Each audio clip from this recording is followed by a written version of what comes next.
A man who claims to be a former Area 51 worker says he was recruited by the American government to pilot a UFO spaceship. Robert Miller explains how he used to work at the infamous Air Force Base and has flown a UFO using just his mind. Mr. Miller reveals how aliens, spacecrafts, and evidence of extraterrestrial life is being hidden inside the Groom Lake facility.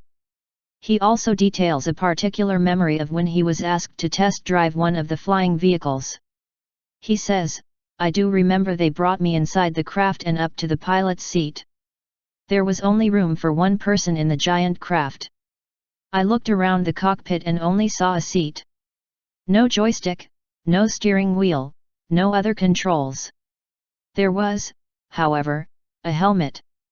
They told me the craft was controlled telepathically. I was told to imagine the craft starting to float off the ground, but it didn't work. Instead I had to imagine that I was the craft, like part of it, and I began thinking of myself floating off the ground and I felt the vibrations." Mr. Miller also suggested that he may have experienced time traveling after blacking out during the experience.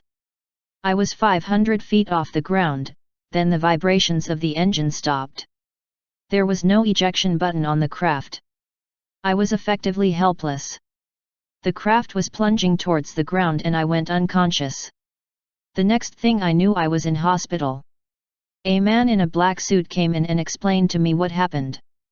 He said right before the craft hit the ground, it just went, boom, disappeared. Then in the middle of the night, they heard a loud crashing noise outside. The craft had crashed in the same spot. The scientists had hypothesized that the craft had time traveled."